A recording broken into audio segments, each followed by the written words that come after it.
mentioned earlier, we've been married for 5 years, and when we first got married, we definitely had our own expectations, and we still do because we're human beings. Our expectations about how each person should show up for the other, about love, about communication, how we fight, so many things. And this video is not to complain about marriage or anything like that. Complain now. It is just to share some of, the expectations, the reality, and the things that we are doing to, I don't know, make it work, make it happen. I didn't really have any expectation per se, but like, I don't know how to frame it, but I think the easiest way to put it is, I had in theory the idea that once you marry the person, you marry the family, but I didn't have any expectation as to what that looked like. The reality is that it is so. It is once you marry the person, you marry the family. What that means is you now have two sets of parents you need to check in on regularly. And, I knew as one of those, marriage lecturers that, once you marry the person, you marry the family. But the reality was much more different from that theory. It's just like, it's a huge jump from, just knowing your family and dating this person, and then all of a sudden being this other family's son and having two moms, two dads, new sets of aunties, uncles, and yeah. So that was I don't know if there's any expectation around it, but it was a big adjustment point for me. Is there any particular situation that sort of drilled that or made it your obvious moment, like, oh, okay, this is what this means in reality? When I proposed, so growing up, my family was very small. It was just me, my dad, my brother, and my mom. That's it. It was just four of us. We didn't have extended family. We didn't have any uncles, aunties, nothing. So I never really grew up. Sorry to cut you. Do you mean you didn't have a relationship with them? They didn't exist to me. So you had them, you just didn't have a relationship with them. I still don't know if I have them, because like, you don't have what doesn't exist, right? I don't know if I have them. If they are there somewhere, and so if you're my uncle, reach out to me. Did your daddy have brothers? My daddy had brothers. So you had them, you just didn't have a relationship with them. Okay. The point is, I didn't grow up with a large family, so I didn't understand anything other than just what my small unit was. So, and I didn't really have any examples to learn from like, your elder brother has done this, so you know how to do it. I am the elder brother. What I knew about proposing to someone was what I've gotten from the movies, and maybe in my time as a photographer, just taking pictures of people proposing. So I set up this elaborate proposal, did everything to make her happy and surprised and everything, and went smoothly. And then the next morning I got a call, and it was from her sister saying, you went ahead and did all that without talking to us, and it was a whole thing. And I had to apologize and, made sure that going forward, every move I made, the family was kept in the loop. So I think that was the biggest reality check. Right. Mm-hmm. So how do you find the boundary? I can't give advice, but this is my experience. Do what you will with it. I think it's just being aware that you now have a new family. What that means is you have a new mom, you have a new dad, you have new sisters, you have new brothers, and what you will do with your family is what you will do with them. Now, as with every family, your affairs will be private. You have private affairs, which is private to you, and you don't want the whole family to know about. And in that sense, that will be the smaller units, the marriage units, the two of us who have become one. Make sure that in the loop, don't forget birthdays. I didn't realize that forgetting birthdays were such a big deal, but don't forget birthdays, don't forget anniversaries, and then just generally treat them as you would treat your family with the love of Christ. It's a difficult transition because all you've known all your life is your mom and your dad and your brothers and your sisters, and all of a sudden this brand new set of adults are now your family, and you're supposed to treat them as so. But the reality is, they warm up to you, you warm up to them, and as time goes on, you eventually become family. You become that unit that is just one, and everyone carries each other across. And what I realized is actually beautiful. You now have a large body of people who care about you more than the average individuals care about you. So it's Came quite beautiful. across, but there's this saying that don't expect your spouse to change. So don't marry and expect that, oh, when you marry them, they would change, which is good advice. While that is a good advice, I think that in reality is very limited in the sense that people change and change is so constant.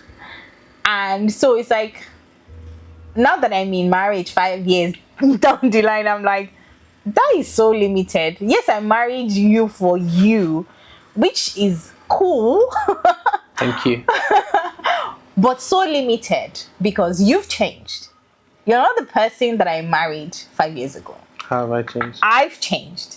I'm not the person you married 5 years ago. My wants, my needs, my communication, my experiences, our relocation, the fact that we're parents, our finances, like we pressure, like different things have caused new sides of us to be birthed. There were things that were of value to us 5 years ago that today, if you buy me the gift that you would have gotten for me 5 years ago, I probably won't appreciate it because I'm such a different person.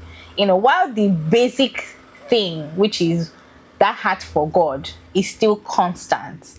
But I think that advice is very limited because people change. And we can only hope that they change for the better and not for the worse. Say an example of how you've changed is while you are not um confrontational, still you're more vocal.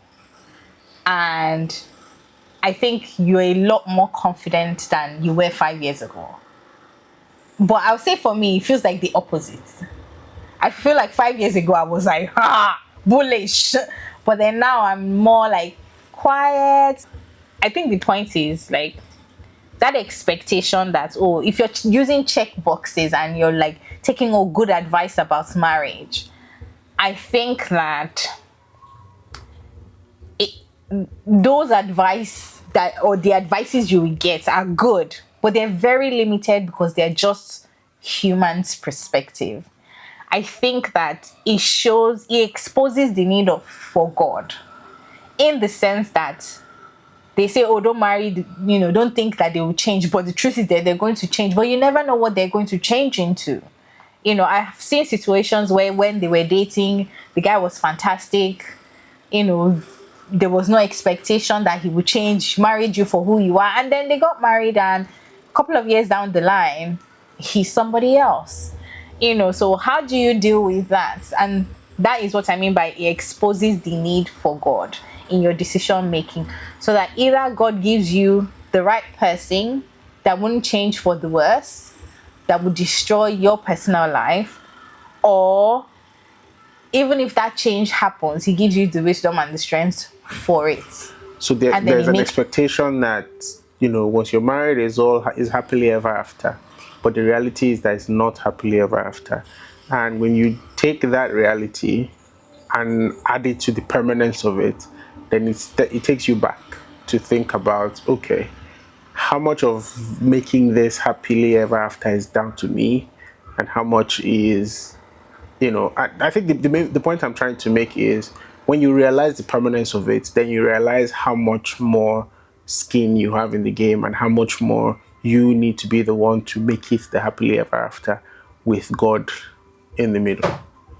Because you expect that from day one, oh, we love each other and we've married each other, so we should just get each other. But the truth is, you will go through so many different phases, and then when you now realize that it is for the rest of your life, as in, like me and you now, till we die, that's it. And till we die is a long time by God's grace. So, like, sometimes I have to wake up to your face every day for the rest of my life. Oh, fortunately for you. Well, yes. Point is, when you realize the permanence of it, then you then realize it is on me and you to make it the happy place that we want it to be. And if it is not, it is also on me and you. And then where we landed with that is the only way to make it the beautiful place that we want it to be is by leaning on God. To sum it up, are you saying that the feeling of love is not enough to carry your marriage? I don't think it makes sense to say a feeling will ever be enough, because feelings are so fleeting. Like, I loved you so much today that we put the ring on our fingers. Do I love you on the day when you leave things scattered all around the house? Not really, but that's just a feeling. So are you So saying I that's scatter how. things all around the house? I'm not saying that though. Say it with your full No, chest. Come no, I'm not on. saying that to. If I said it, please disclaimer. I didn't put that out there. But I think the point is there are days when the feeling will not be enough, Yeah. and what you committed to was not a commitment of how we always feel this way. Was a commitment of, regardless of how I feel, I will always choose you. And so on the days where you are not scattering the house, I will say I love you. And on the days where you're also not scattering the house, I will also say, I love you. Why are you saying it like I'm a 3-year-old toddler? I don't understand. I love you.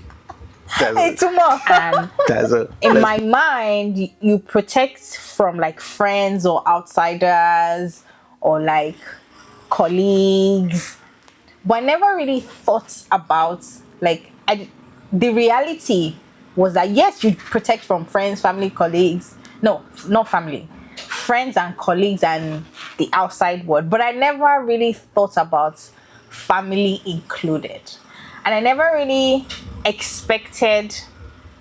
Or yeah, the reality was family struggled with us becoming one, that real unit of one that we wanted to have, which means for us, like, if you tell me something, my husband, you can't, like, my parents can't tell me something and then you don't know about it. Your parents can't tell you something and then I don't know about it. One thing that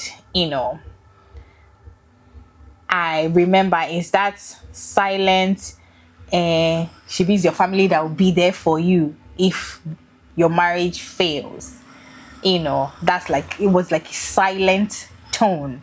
And I remember clearly saying to myself that I don't want to live like my marriage is going to fail, because then what is the point? one thing we tend to forget is, as much as marriage is an adjustment for us, is also an adjustment for them. Yeah. And getting them to adjust to the new reality that they don't have the access that they used to have to this person and their affairs took a bit of time. So I would probably say it's the adjustment from having access from person A and knowing all about their affairs to now being third party in person A's life was the change, Yeah. rather than, oh, we have to protect ourselves from them. So I think that was it took a while for them to get to the stage where they knew that talking to her is basically talking to me, and talking to me is basically talking to her. And if you want to tell me something that you don't want her to know, then you're better off not telling me. In fairness to their humanity, is understandable, because I mean, I've thought about it. Now I have a son, that wants to spend time with me all the time. His first couple of years was with me. I'm pouring so much into him. It would take a while for me to decrease so another can increase in his life. It would take a bit of adjustment and unlearning and, mental preparation, I suppose, to, then say, oh, you are not mine. That's why we are different, because once he has gone, he has gone. I guess the long and short of it for me is communication trumps everything. Like, even in my line of work, I say it's very difficult to over communicate, and it's very easy to under communicate. So, like, talk about everything. Just talk. The more you talk, the more you bond. The more you bond, the better off you are. And have difficult conversations as part of that talking. And that's it. Like, I was saying to my younger brother the other day, if you don't have the difficult conversations now, it's like taking a loan. The interest will keep getting higher and higher. And the day that you have it, you'll be surprised that at the interest you have accrued from not having the difficult conversation on day one. So just talk about everything. everything, literally. The things that you're very uncomfortable about, the things that you are comfortable about, you know, God, everything. Just talk. That's it. We are rolling. The star is in the beauty. Please make the best use of my time. No, not really. I really feel like that.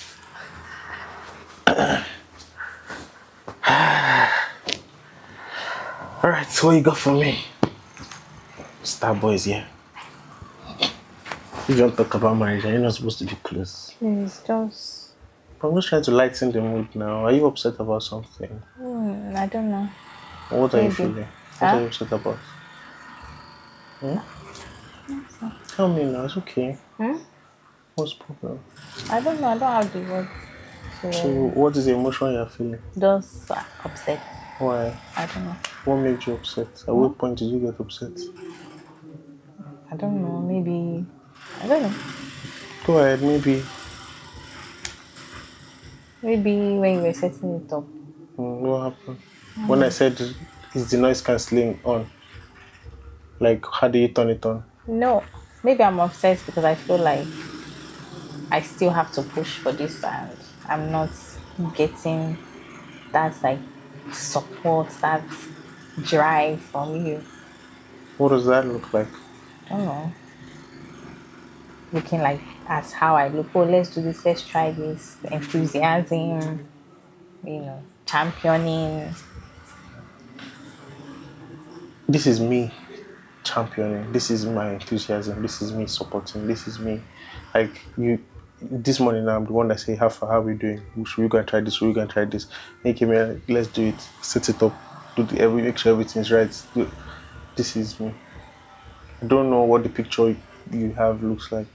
Maybe I'm not living up to that picture, but this is me supporting you. This is me being present. This is me being here, doing the best I can to make sure it works. Like, unless you tell me like what exactly your expectation, what picture you want me to fit into, this is me. The thing is rolling. I'm present here. I'm trying to make the thing lively so that we get into it. I've set it up, done everything, make sure it happened too. No So problem. what tell me the expectation you have. It's fine. For the past 3 days now, every time I've come here like 3 times now to look at it. In that other room, I would have preferred to use the chair in that room. When I saw this chair, that's when I switched to decide to use the bed. And I've told you the scene, told you everything. Right? Uh, This is me doing my best.